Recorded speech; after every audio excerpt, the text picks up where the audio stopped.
Sarah as she said. And the Lord did to Sarah as he had promised.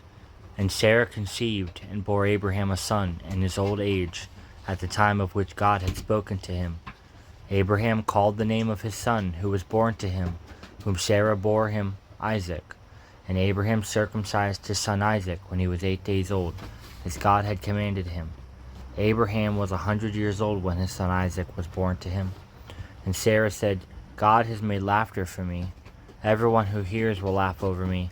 She said, who would have said to Abraham that Sarah would nurse children? Yet I have borne him a son in his old age. And the child grew and was weaned, and Abraham made a great feast on the day that Isaac was weaned. But Sarah saw the son of Hagar the Egyptian, whom she had borne to Abraham, laughing. So she said to Abraham, cast out this slave woman with her son, for the son of this slave woman shall not be heir with my son Isaac. And the thing was very displeasing to Abraham on account of his son. But God said to Abraham, be not displeased because of the boy, and because of your slave woman. Whatsoever Sarah says to you, do as she tells you. For through Isaac shall your offspring be named. And I will make a nation of the son of the slave woman also, because he is your offspring. So Abraham rose early in the morning, and took bread and a skin of water, and gave it to Hagar, putting it on her shoulder, along with the child, and sent her away. And she departed, and wandered in the wilderness of Beersheba. When the water in the skin was gone, she put the child under one of the bushes. Then she went and sat down opposite him a good way off, about the distance of a bowshot. For she said, let me not look on the death of the child. And as she sat opposite him, she lifted up her voice and wept. And God heard the voice of the boy. And the angel of God called to Hagar from heaven, and said to her, what troubles you, Hagar? Fear not, for God has heard the voice of the boy where he is. Up, lift up the boy, and hold him fast with your hand, till I will make him into a great nation. Then God opened her eyes, and she saw a well of water, and she went and filled the skin with water, and gave the boy a drink. And God was with the boy, and he grew up, and lived in the wilderness, and became an expert with the bow. He lived in the wilderness of Paran, and his mother took a wife for him from the land of Egypt. At that time Abimelech and Phicol, the commander of his army, said to Abraham, God is with you in all that you do. Now therefore swear to me here by God that you will not deal falsely with me, or with my descendants, or with my posterity, but as I have dealt kindly with you, so you will deal with me, and with the land where you have sojourned. And Abraham said, I will swear. When Abraham reproved Abimelech about a well of water that Abimelech's servants had seized, Abimelech said, I do not know who has done this thing. You did not tell me, and I have not heard of it until today. So Abraham took sheep and ox, and gave them to Abimelech, and the two men made a covenant. Abraham set 7 ewe lambs of the flock apart, and Abimelech said to Abraham, what is the meaning of these 7 ewe lambs that you have set apart? He said, these 7 ewe lambs you will take from my hand, that this may be a witness for me that I dug this well. Therefore that place was called Beersheba, because there both of them swore an oath. So they made a covenant at Beersheba. Then Abimelech and Phicol, the commander of his army, rose up and returned to the land of the Philistines. Abraham planted a tamarisk tree in Beersheba, and called there on the name of the Lord, the everlasting God. And Abraham sojourned many days in the land of the Philistines.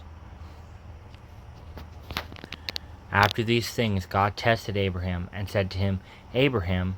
And he said, here I am. He said, take your son, your only son Isaac, whom you love, and go to the land of Moriah, and offer him there as a burnt offering on one of the mountains of which I shall tell you.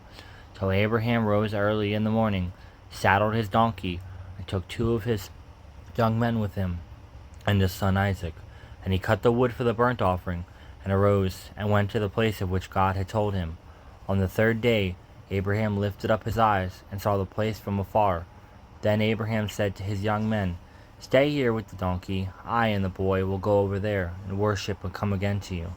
And Abraham took the wood of the burnt offering, and laid it on Isaac his son. And he took in his hand the fire and the knife. So they went both of them together. And Isaac said to his father, Abraham, my father. And he said, here I am, my son. He said, behold, the fire and the wood, but where is the lamb for a burnt offering? Abraham said, God will provide for himself the lamb for a burnt offering, my son. So they went both of them together. When they came to the place of which God had told him, Abraham built the altar there, and laid the wood in order, and bound Isaac his son, laid him on the altar on top of the wood. Then Abraham reached out his hand and took the knife to slaughter his son. But the angel of the Lord called to him from heaven and said, Abraham, Abraham. And he said, Here I am. He said, Do not lay your hand on the boy, or do anything to him, for now I know that you fear God, seeing you have not withheld your son, your only son, from me. And Abraham lifted up his eyes and looked, and behold, behind him was a ram, caught in a thicket by his horns. And Abraham went and took the ram, and offered it up as a burnt offering instead of his son. So Abraham called the name of that place, The Lord will provide. As it is said to this day, On the mount of the Lord it shall be provided. And the angel of the Lord called to Abraham a second time from heaven, and said, By myself I have sworn, declares the Lord, because you have done this, and have not withheld your son, your only son, I will surely bless you, and I will surely multiply your offspring as the stars of heaven, and as the sand that is on the seashore. And your offspring shall possess the gates of its enemies. And in your offspring shall all the nations of the earth be blessed, because you have obeyed my voice. So Abraham returned to his young men, and they arose and went together to Beersheba. And Abraham lived at Beersheba. Now after these things it was told to Abraham, Behold, Milcah also has borne children to your brother Nahor. Uz his firstborn, Buz his brother, Kemuel the father of Aram, Chesed, Hazo, Pildash, Jidlaph, and Bethuel. Bethuel fathered Rebekah. These 8 Milcah bore to Nahor, Abraham's brother.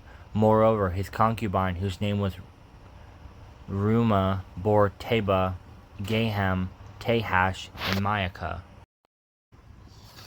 Hear, O sons, a father's instruction, and be attentive that you may gain insight, for I give you good precepts. Do not forsake my teaching. When I was a son with my father, tender, the only one in the sight of my mother, he taught me, and said to me, Let your heart hold fast my words, keep my commandments, and live. Get wisdom, get insight, do not forget, and do not turn away from the words of my mouth. Do not forsake her, and she will keep you. Love her, and she will guard you. The beginning of wisdom is this: get wisdom, and whatever you get insight. Prize her highly, and she will exalt you. She will honor you if you embrace her. She will place on your head a graceful garland. She will bestow on you a beautiful crown. Hear, my son, and accept my words, that the years of your life may be many. I have taught you the way of wisdom. I have led you in the paths of uprightness. When you walk, your steps will not be hampered, and if you run, you will not stumble. Keep hold of instruction. Do not let go.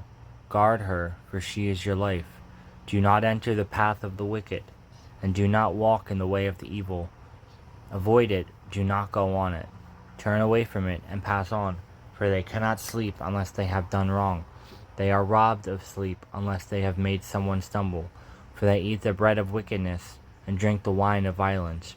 But the path of the righteous is like the light of dawn, which shines brighter and brighter until full day. The way of the wicked is like deep darkness. They do not know over what they stumble. My son, be attentive to my words.